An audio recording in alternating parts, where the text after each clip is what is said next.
Hello, everyone, and thank you for joining the National Institute on Aging's Training and Career Development Programs team today for a webinar about NIA's F99 K00 award, which supports the transition of predoctoral students to conduct postdoctoral research in the field of aging. Next slide, please. And one more slide. In a moment, I'll introduce our speaker, who will provide an overview of the award. After the presentation, we'll open a moderated Q&A session, so please feel free to submit your questions using the Q&A function in Zoom at any time during the webinar. When the Q&A ends, we hope that you will share your feedback about this event by filling out a short survey. You'll find that link and many other helpful resources in the chat box. Next slide, please. My name is Tim Conrad, and I'm a project director for strategic communications at Palladian Partners. I will be your moderator this afternoon, and it is my pleasure to introduce today's featured speaker. Dr. Jamie Lahvic is a program officer with the NIA Office of Strategic Extramural Programs. In her current role, she helps manage communication with NIA's emerging researchers about training and career development opportunities. She also supports new initiative development and program evaluation.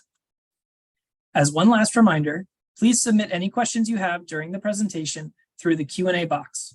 At the end of the presentation, Jamie will be joined by her colleague, Maria Carranza, from the Training and Career Development Programs team to answer your questions. With that, I'm delighted to turn things over to Jamie to begin the presentation. Thanks so much, Tim, for that intro, and welcome everybody. We're glad to have you here. So the F99 K00 is one of the predoctoral awards that we are very excited about here at NIA. So today what I will be going through is first sharing just some basic information about what the F99 K00 really is. And then giving you some tailored advice about how to craft an application for this kind of a two-phase award. And then finally running through some more general application tips for applying for funding from the NIH. And as Tim said, we'll be finishing with some time for Q&A at the end. So let's start with the basics. What is the F99 K00? So this is a two-phase award from the National Institute on Aging. And it funds both a predoctoral and a postdoctoral research phase. So in the F99 predoctoral phase, you can receive 1 or 2 years of funding. And the project that you're researching can be either focused on aging or not. Then as you transition to the postdoctoral phase of funding, which is the K00 phase, at this point you can receive up to 4 years of funding. And at this point, a focus on aging or Alzheimer's disease is required. So what do we mean when we say aging research? So the National Institute on Aging has a very wide focus on what we consider to be aging research. And I think telling you a little bit about our 4 scientific divisions can give you a sense of what kinds of aging research we are interested in. So the Division of Aging Biology is really focused on fundamental discovery research, understanding how aging works at a molecular, cellular, and organismal level, and looking for preventative and interventional strategies to address aging and extend healthy lifespan. Meanwhile, the Division of Behavioral and Social Research is really interested in the behavioral and the social inputs to the processes of aging. And they look at this both at the level of individual behaviors and social characteristics, as well as larger population levels, including impacts of demographics, et cetera. Meanwhile, our Division of Geriatrics and Clinical Gerontology is really interested in research on how we care for aging for older adults and research on caregiving, as well as in general health and disease in older people. And then finally, our Division of Neuroscience is interested very broadly in the aging brain. So they want to understand the fundamental processes of aging in the brain, and they have a specific focus on dementia, especially Alzheimer's disease and related dementias. So if your research or if your research goals for your postdoctoral phase fall into any of these broad areas, you might be a good fit for the F99.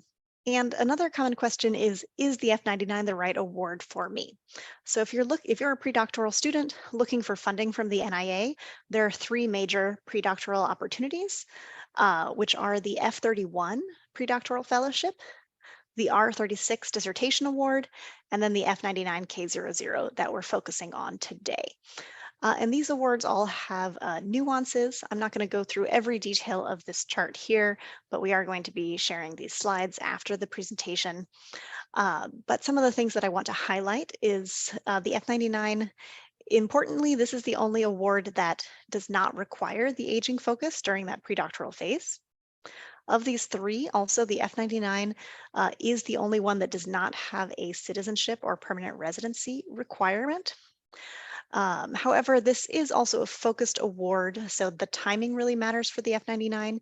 You want to be kind of approaching the end of your predoctoral period, whereas, for instance, the F31 is something that you can apply to earlier in your predoctoral phase.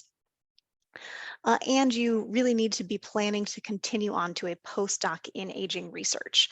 So if you're planning for your next career step to be something other than a postdoc, then the F99 is really not the right fit for you. All right, so are you eligible for the F99 K00? Let's dive into the details here. So applicants need to be in a Ph.D. program or a similar program. These cannot be clinical or health professional doctorate programs. These cannot be dual degree programs.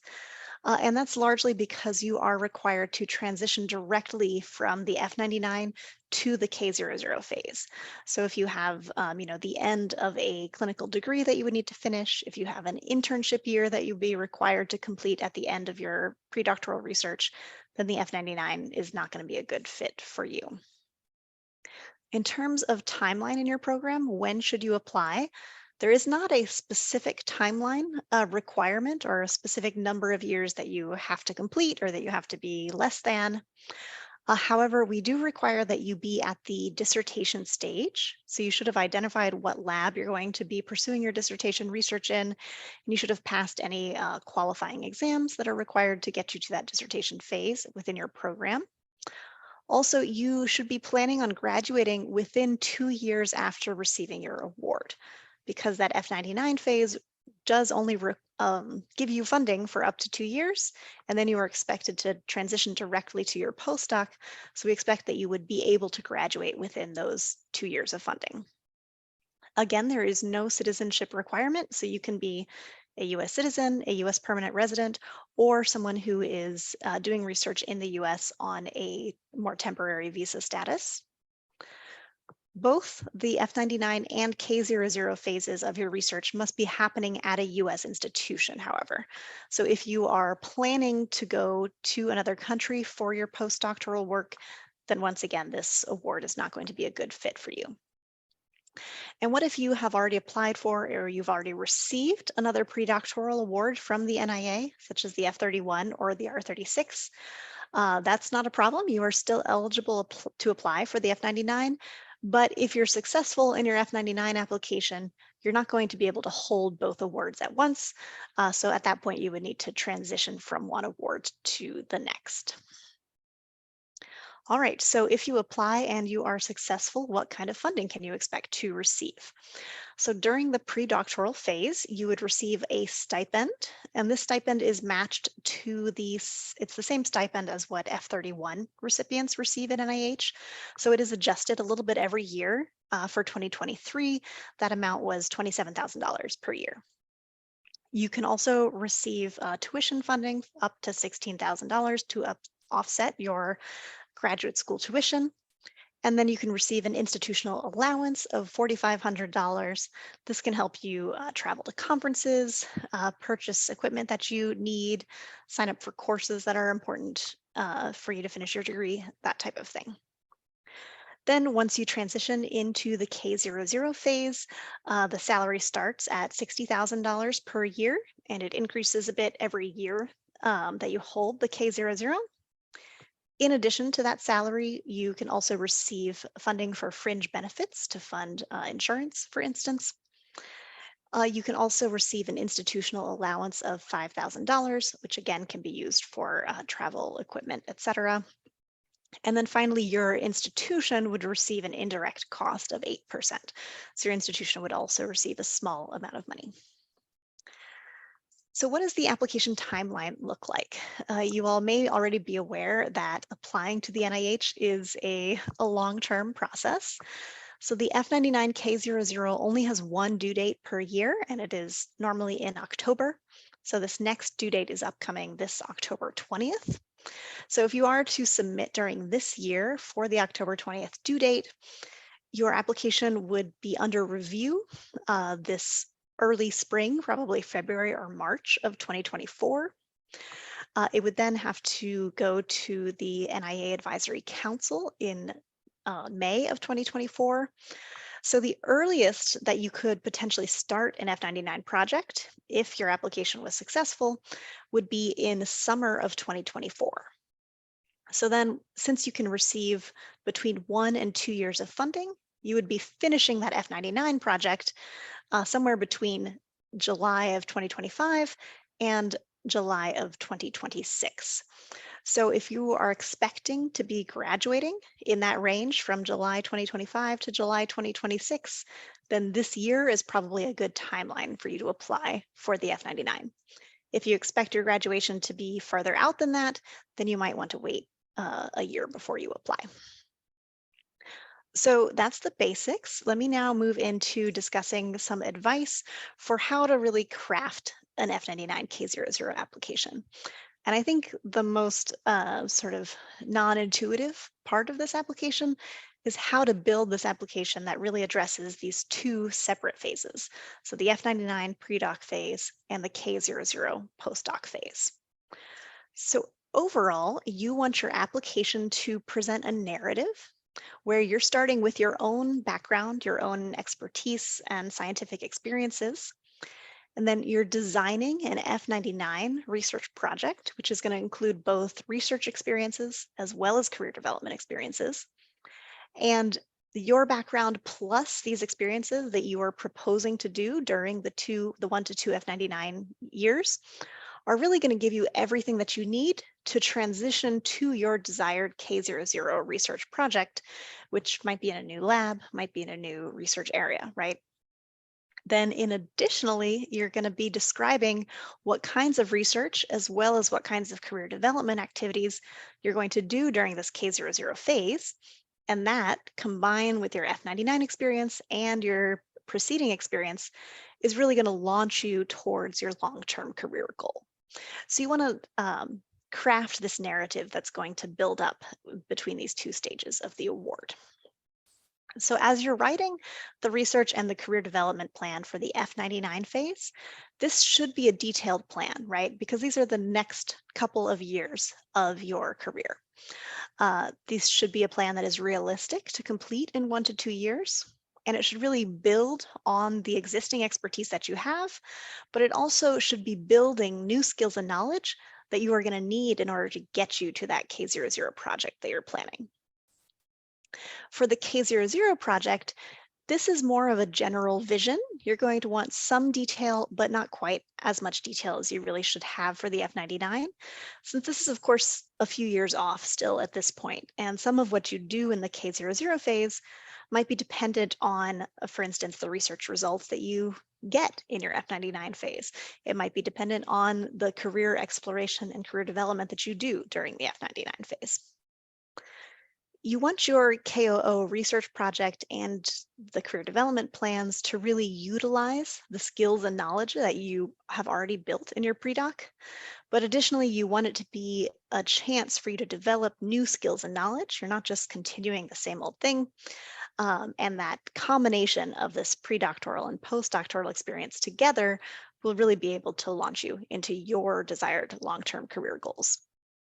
So importantly, at both of these phases, all of this really needs to be tailored to you. So reviewers don't want to see a generic career development plan. They want to see that you understand what your long-term career goals are and what it's going to take to get there, and that you've built up a plan that is going to get you to that particular goal.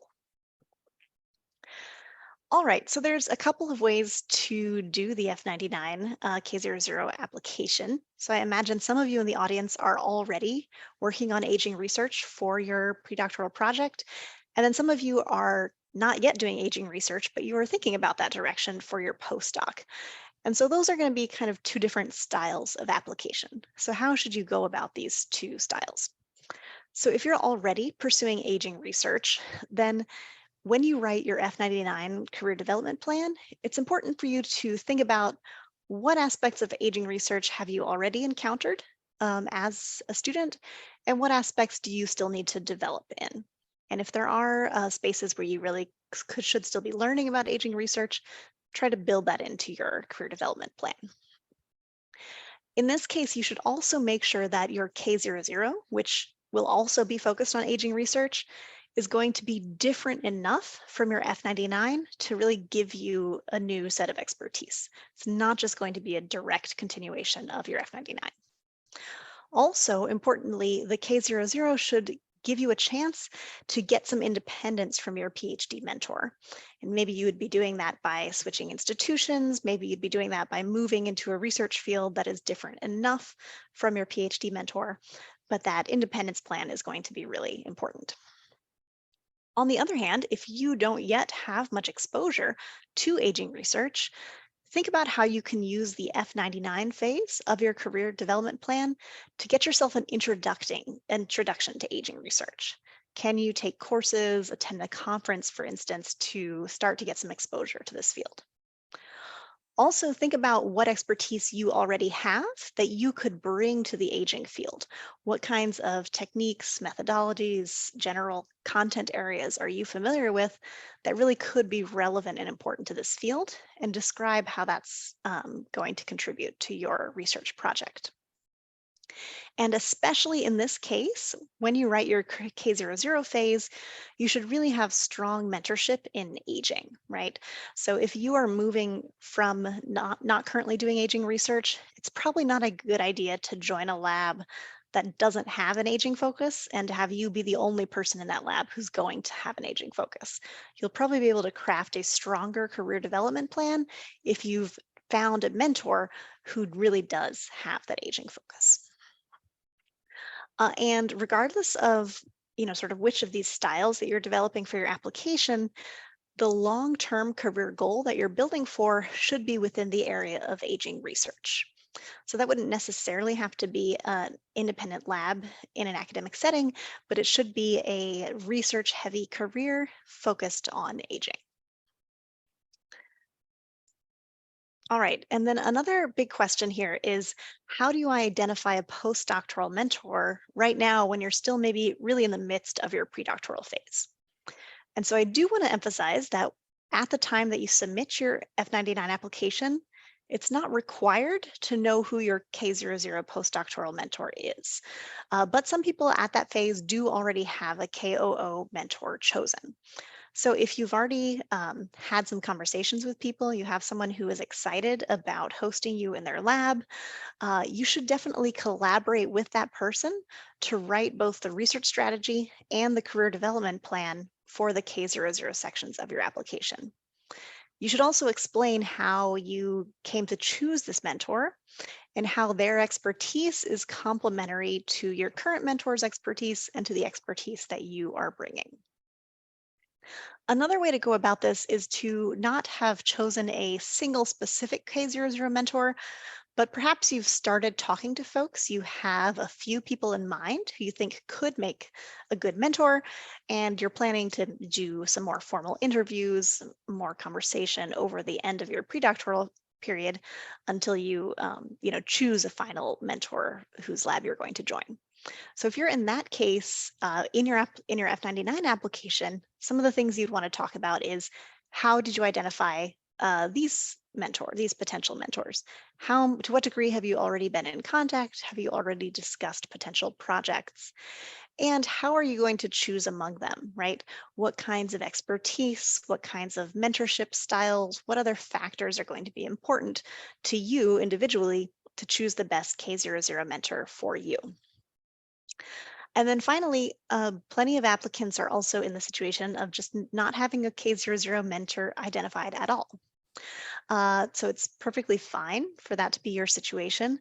However, reviewers are going to want to see that you do have a plan to identify a strong mentor for your postdoctoral phase. So how do you plan to meet potential mentors? How would you plan to talk to them?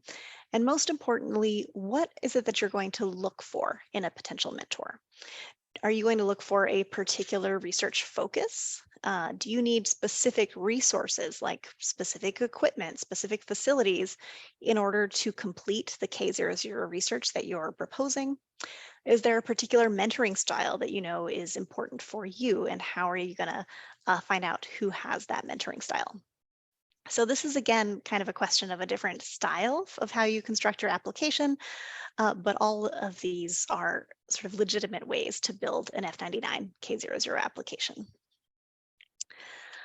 And then I do want to take a minute to talk about the K00 transition application. So this would be put down quite far down the line for all of you here. But if you are successful in receiving the F99, I just want to mention that proceeding from the F99 phase to the K00 phase is actually not automatic. Since in your initial application, your description of that K00 phase is really a vision, and it doesn't commit you to joining the institution or the lab that you specify at that phase. So once it's actually time for you to start the K00 phase, you would work with your desired K00 institution to prepare what we call a K00 transition application. And so this is a packet of materials. It's somewhat related to the initial F99 application. So it does take some time to develop, and you would need to submit it to our office at our email address here, niatraining@mail.nih.gov. And you would need to send that in to us at least 12 weeks before you plan to start your K00 funded postdoc.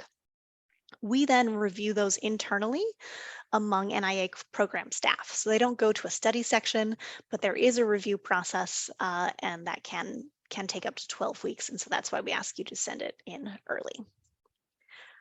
All right, so those are my tips about how to prepare this two-phase application. And so I'd like to go in more generally to more general application tips, how to build a strong application, in particular for the F99 K00. So in terms of early steps in building an application, I think there are three major steps you want to think about. First is developing your specific aims. Next is preparing the major components of the application. And finally, conducting your own peer review of your application. So let's talk first about developing your specific aims. So how do you go about this? Well, first of all, you should really work closely with your predoctoral mentor and any potential K00 mentors. So work together with those folks to design the aims that you're going to use. Once again, those aims should cover both the F99 phase and the K00 phase. I also recommend that you consult a tool that we call NIH Reporter. So this you can find simply by Googling NIH Reporter. This allows you to search for funded NIH projects. So you could also click this link once we send out the slides. This link will take you to a reporter results page. But essentially, you can search for funded F99 projects through the NIA, and you'll be able to read the abstract section of those funded projects. So you'll get a sense of what kinds of research we are funding, what's sort of the overall scope of those projects, how does the F99 phase kind of fit in with the K00 phase on those projects. So I think that's a really useful tool as you're starting to think about your own projects. And Reporter has a really advanced search function, so you can even try to find someone who's had a funded F99, perhaps within your institution or at a nearby institution. You can look for funded projects that have keywords that are similar to some of the research that you do. So I really recommend that you use this tool. So once you've talked with your mentors, you've consulted a reporter, and you're starting to build your aims, I do also want to highlight that within the Notice of Funding Opportunity for the F99, we specify a very particular way that we need you to write your specific aims. In particular, you should have two aims. The first aim should be the dissertation research project, and the second aim should be the postdoctoral project.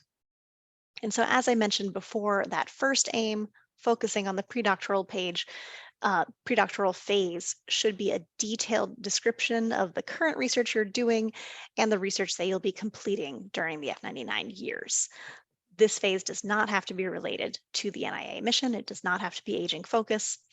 And then the postdoctoral research direction should be a more broad research direction and plans that you're going to pursue during the K00 phase. And this section really does need to be related to NIA's interest area.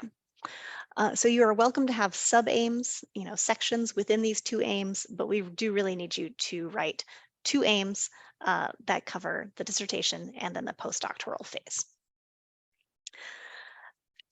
And then, so once you have a draft of your aims that's kind of in this structure, please reach out to us to get feedback. So send your aims to niatraining@mail.nih.gov. I will receive them in our inbox. What I can do, I can answer any questions that you have around eligibility, policy, etc. I can tell you whether your aims kind of look like a typical good structure for an F99 with this two-phase structure. And I can share those aims with some of the program officers from our 4 scientific divisions, those divisions that I mentioned earlier. So those folks can let you know whether your K00 phase project is a good fit for NIA and is within the NIA mission areas. And they can help answer if you have any sort of more scientific questions, because they're the ones who are going to have the subject matter expertise within your specific area related to aging. All right, so once you've developed your specific aims, which are really kind of the key heart of your project, then you move on to preparing the other major components of your application. And so this is a list of all of the major components of an F99 application. And the first thing that I want to emphasize is that this is a lot of components. They're all multiple pages long, and all of them takes a lot of work actually to get them short enough to fit within these page limits.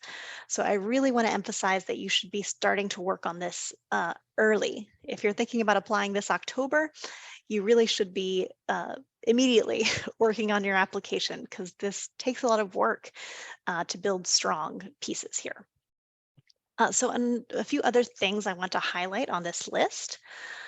One thing that you'll notice looking at the 6 pages page limit, so you have 6 pages to talk about your research strategy. You have the same amount of space to talk about your research background and your goals for fellowship training, which are really your career development plan. And so the amount of space that we give you here really reflects the importance that we put on these pieces of the application. So we really believe that the training plan that you're developing and the career development plan that you're designing is just as important as your research strategy, because this is a fellowship award and it really is about building up your career. So please don't make that fellowship training goals just be an add-on.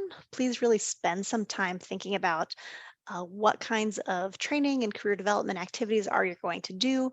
How are those going to serve your research goals and your overall career goals? Another major portion is the sponsor statement. So this is a statement written by your current predoctoral mentor. This also has 6 pages. So this is a major piece of your application. And what your sponsor describes in terms of what kinds of career development activities you're going to do, the ways that they're going to support you, that should really align with what you have written in your goals for fellowship training. So we want to see that you and your sponsor have been having extensive conversations and that the two of you really have a shared understanding about what your development is going to be over these F99 years and then eventually into the K00 years. I also want to highlight these 2 pieces at the bottom. So the certification letter, this is a letter that should come from an institutional official. So this often comes from like a department chair or a dean, someone at that level. And the letter, it's only 1 page long. They need to confirm that you are at the dissertation stage. So you have passed any qualification exam or other requirements in your program for you to be at the dissertation stage. Additionally, if you are an international student, this letter is where your institution would confirm that you do have a valid visa status that's going to allow you to finish the F99 phase of your project. You're also required to provide 3 to 5 reference letters. And these letters should be coming from individuals who are not involved in the application that you're submitting. So that means these should not come from your current mentor, because your current mentor is the one who's going to write that sponsor statement.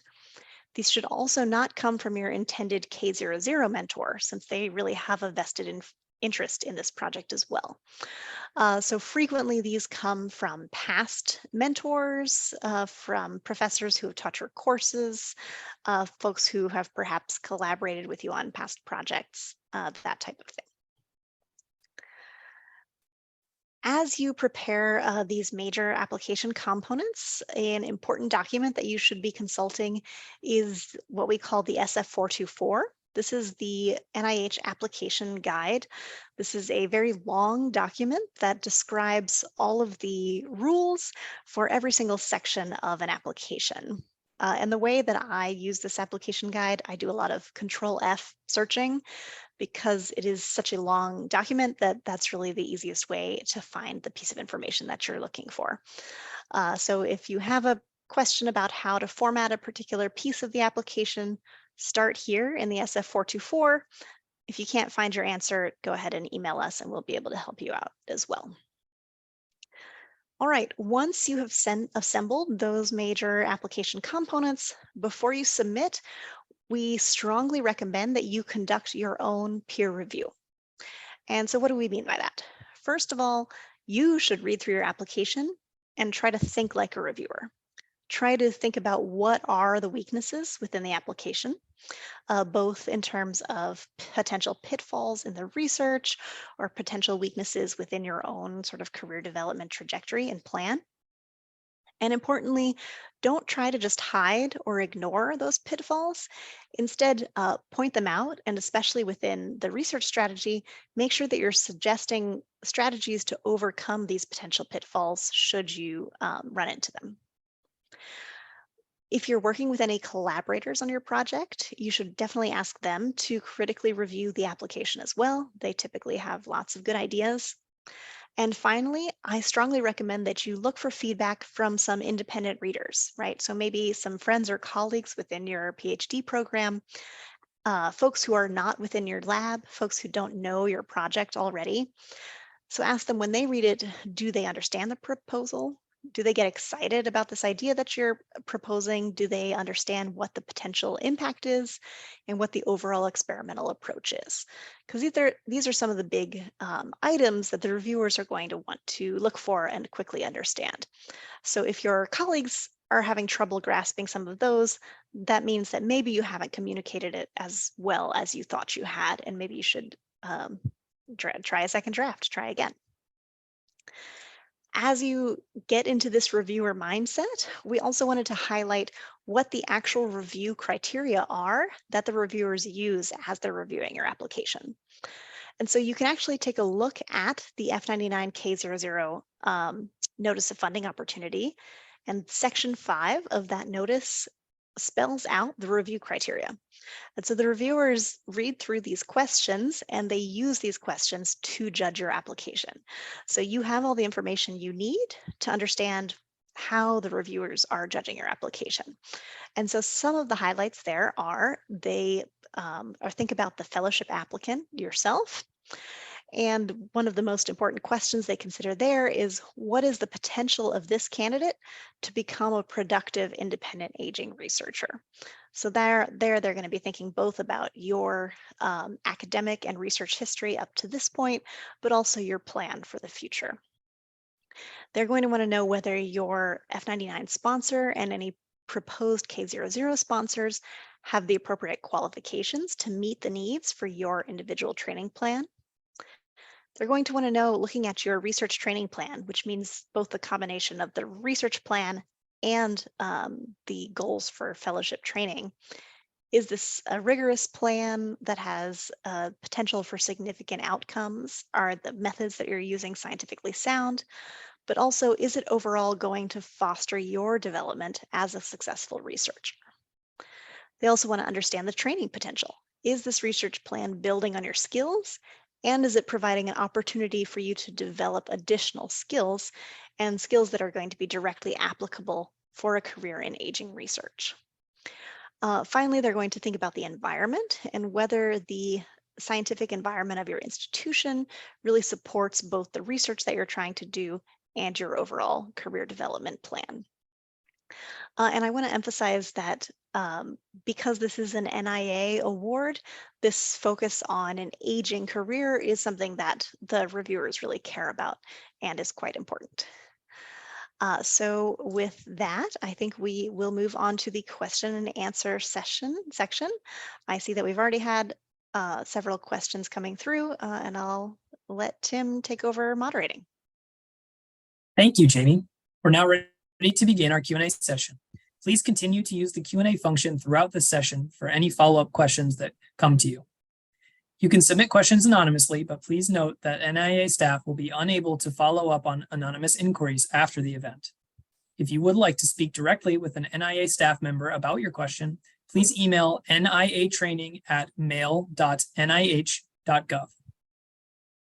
Our first question is, if I'm pursuing a master's in bioethics while also obtaining my PhD, does that count as the dual degree that is not allowed for this program? If the master's in bioethics will be complete even before the PhD?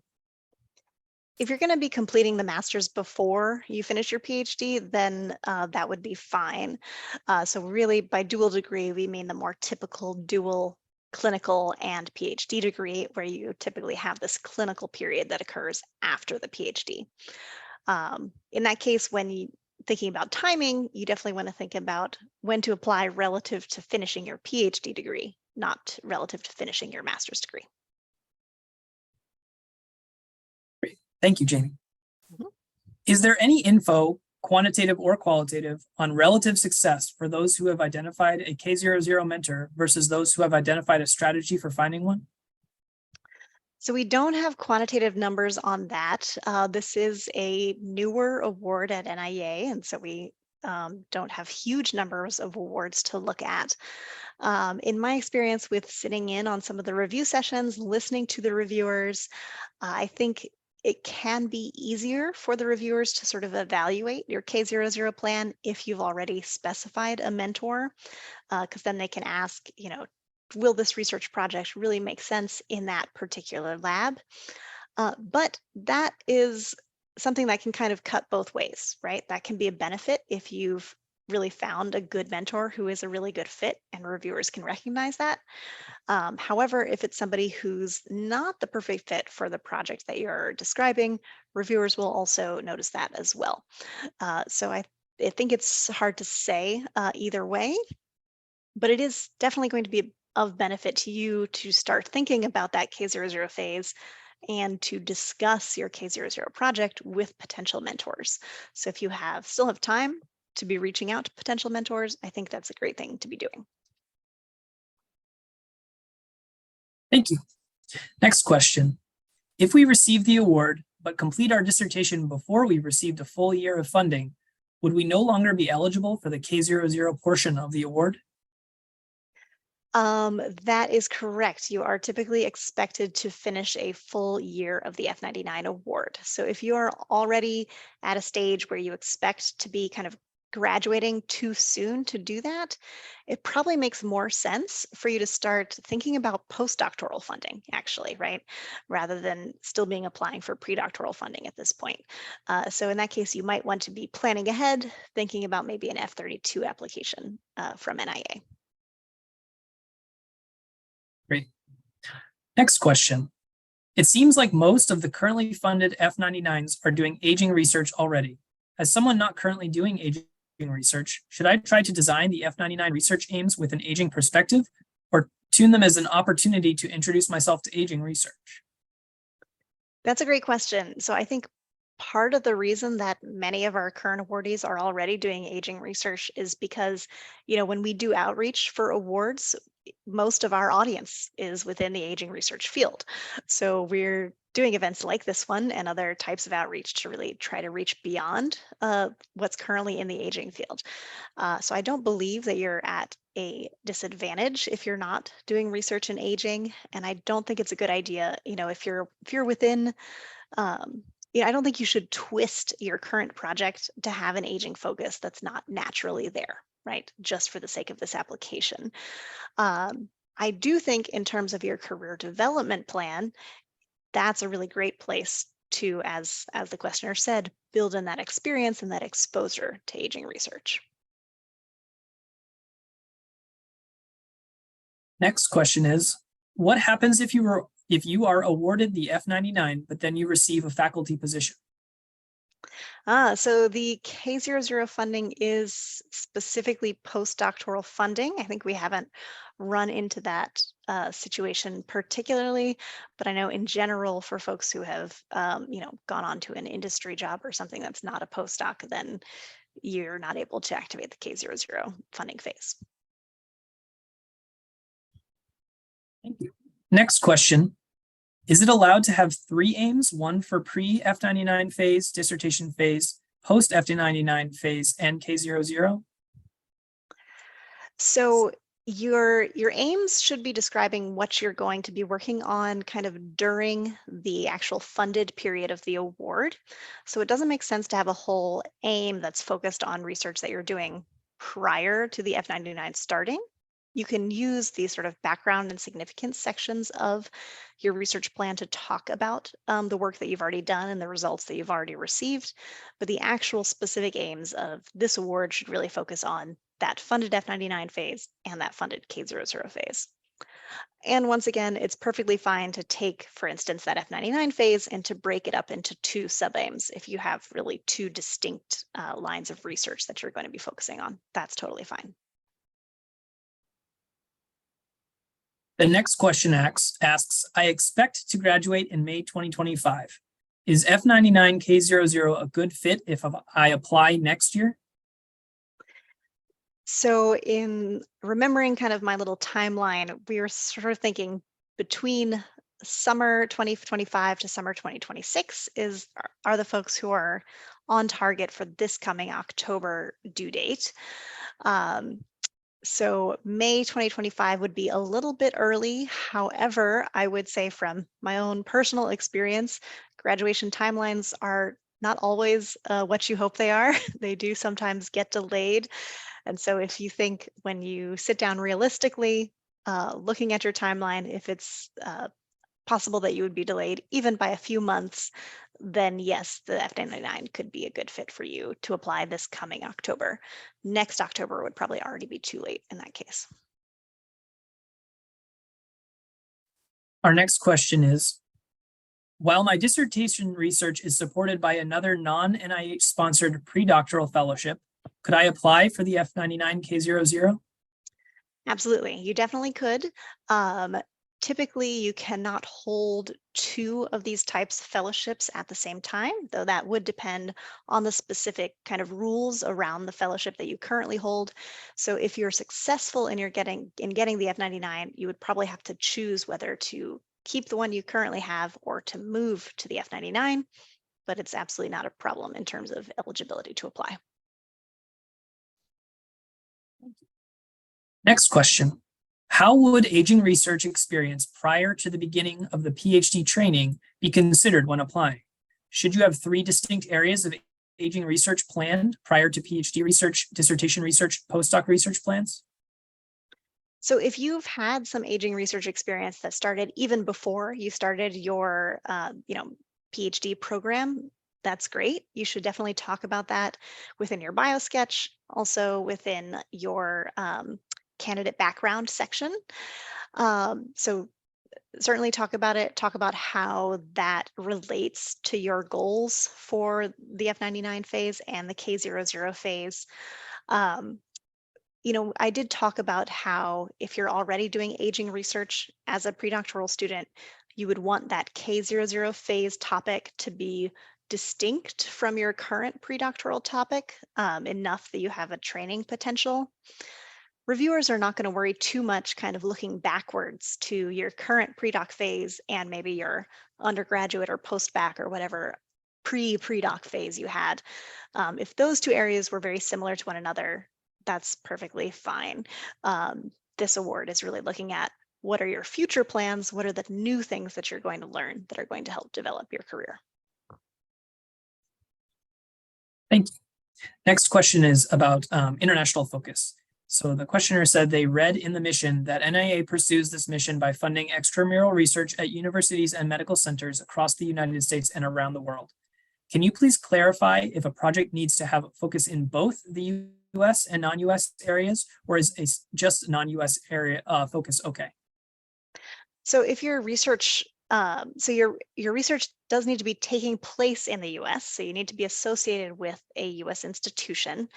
However, in terms of the research topic focus, NIA is interested in understanding aging, both within the United States and abroad. So your research topic could just have an international focus. Um, I think if you have a major research component that would be happening outside of the United States, for instance, if you're planning to travel to another country to perform experiments or interviews, et cetera, you would need kind of an additional justification for that portion. And I'd be happy to talk one-on-one with anybody who's planning that type of thing. Thank you. We have some questions about the application process and contents. First question, are letters of support from the K00 mentor recommended?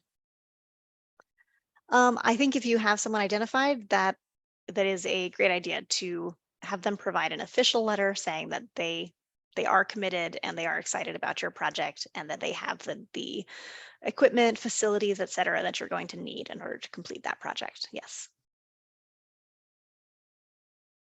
And on a related note, if you have an identified K00 mentor, should you also have a sponsor statement from them addressing the K00 fellowship goals?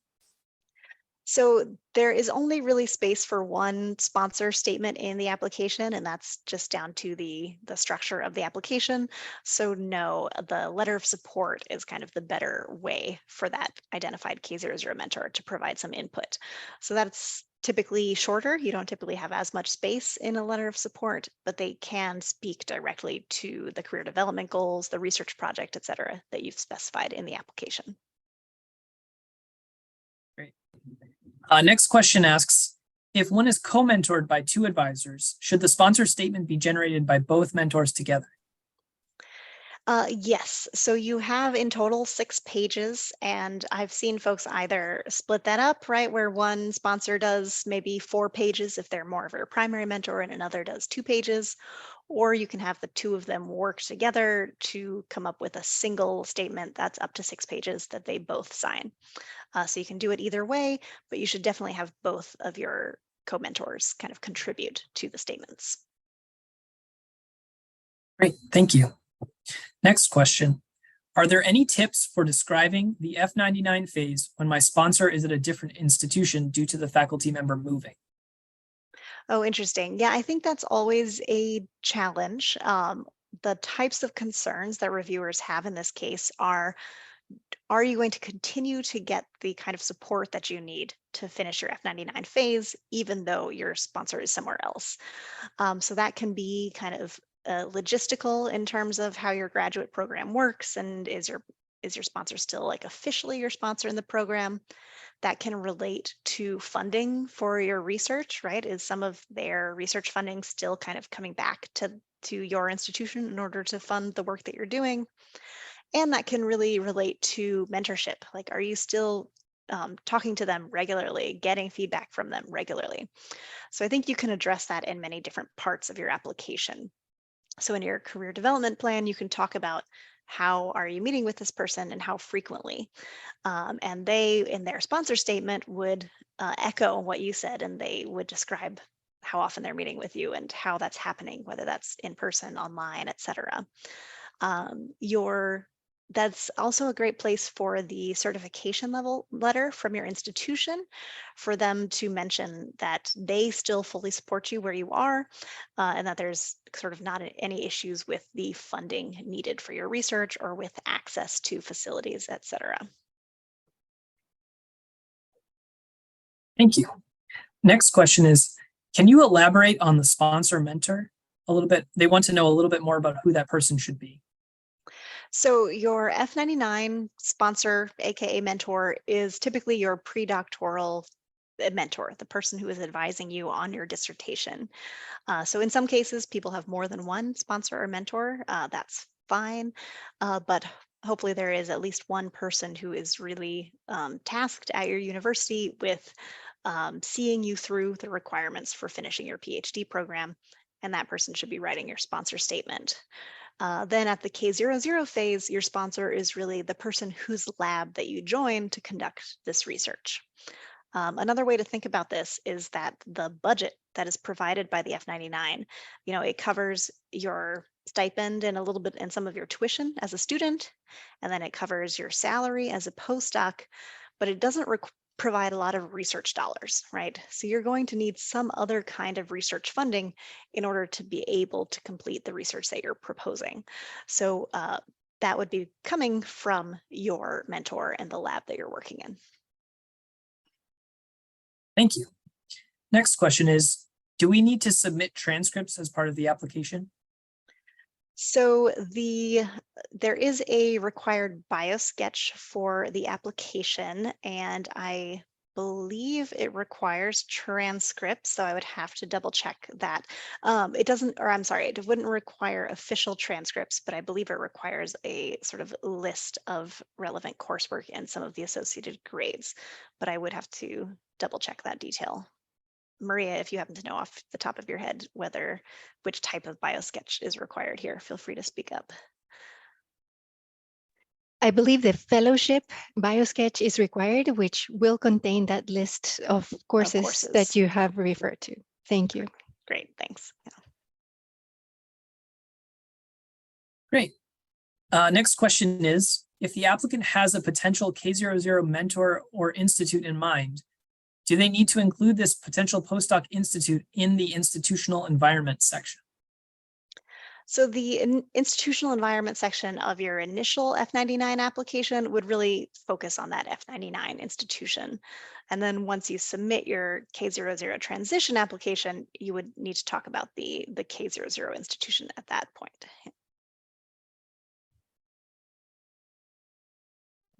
For our next question, because the review of this application takes about a year, is it okay if the letter from the university confirming dissertation status is this student is on track for dissertation by X date, or can this application not be submitted until a student is currently on dissertation status? That's a great question. Yeah, so you need to be at the dissertation phase at the time of award, not at the time of application. So especially if you are in a program that maybe has sort of late qualifying exams that don't happen until year 3 or later, it's perfectly fine for your institution to attest that yes, you are on track and we expect you to be at the dissertation phase. We might do some sort of checkup on that if your application scores well, just to make sure that you have progressed as expected before we would actually make the award. Thank you. Next question, can the F99 and K00 be applied for separately? As in, can I apply only for the F99, but not consider K00 in the future? No, this is a 2-part award. I mean, it does happen that folks apply for the F99, K00, and their career plans end up changing and they don't end up using the K00 portion, but you are going to need to write a career development plan for the K00. You're going to need to write a research plan for that phase. So if you're not planning to do a postdoc in aging, then honestly, this application is going to be a lot of work that you otherwise wouldn't need to do.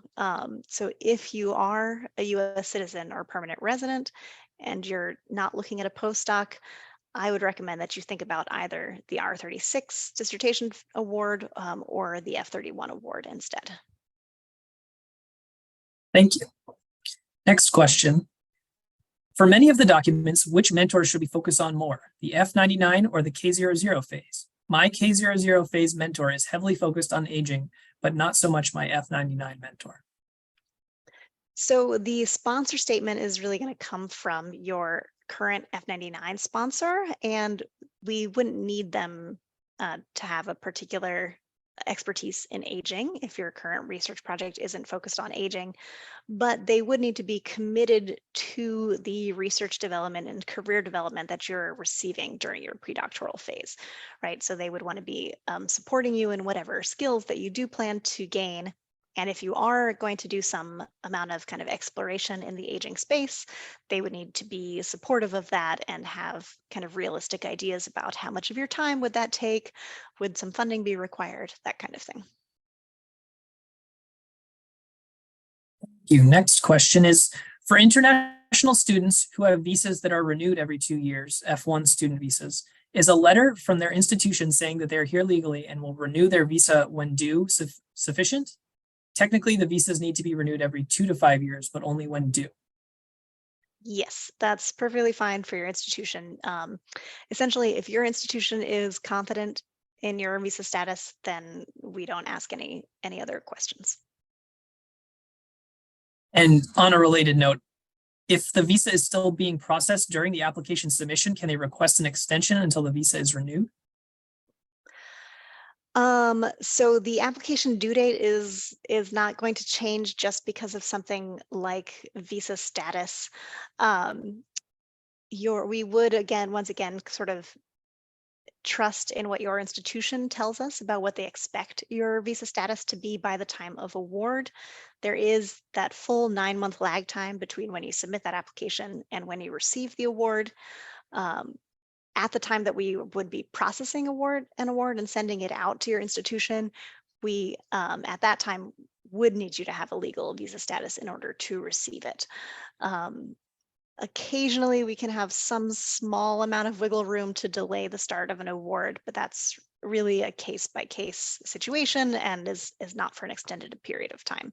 So we would be able to have that one-on-one discussion at that point. Thank you. Next question. Is there preference given to clinical topics? Many NIH reporter topics tend to be more biological in nature, and I wonder as a behavioral scientist if this award is for me. So as I described kind of our 4 divisions, NIA really has, we have a full division focused on behavioral and social research, and it is a major priority area for the NIA, and it's a major priority area for the F99 as well. So I definitely invite you to apply. Thank you. Next question is, can you propose a joint mentorship for the K00? For example, 2 faculty at an institution in different fields, but with synergy. Absolutely. Yeah. And I think the general advice I give for anybody who's thinking about multiple mentors is make sure that there is that synergy that you mentioned. Make sure that both of those people really is bringing something useful to your application and to your personal and professional development, right? So don't just add somebody on because they have a big name or because you think it'll make your application look better. Make sure it's really someone that you plan to develop a relationship with, someone that will support you. And then the second thing to think about is make sure you don't end up in a situation where you're sort of falling through the cracks because you have these 2 people who are mentoring you, but neither one of them is really taking primary responsibility. So you would want to make sure that there's at least one of them, maybe whose lab you're officially going to be a member of, who really would be primarily responsible for making sure that your research project is on track and making sure that your career plans to get you to that next phase is also on track. Got it. Thank you. What if it turns out that your K00 mentor is not available after all? So you are not, committed to or required to do the K00 phase with the person that you proposed. So, if for any reason you're looking for a different K00 mentor than the person you proposed, that's fine. You can identify that new mentor. And then when you develop your K00 transition application, at that point, you do need to specify a particular person who you for sure will be working with at the K00 phase. And then we would be reviewing that new mentor and then the new research project, if the research kind of direction has changed at all in association with this mentor change, and NIA program staff would review whether that is still a rigorous and important research project and still within NIA's mission areas. Thank you. Next question is, if you get the F99, but it takes longer than 2 years to finish your dissertation, is there a time limit for you to apply for the K00 phase?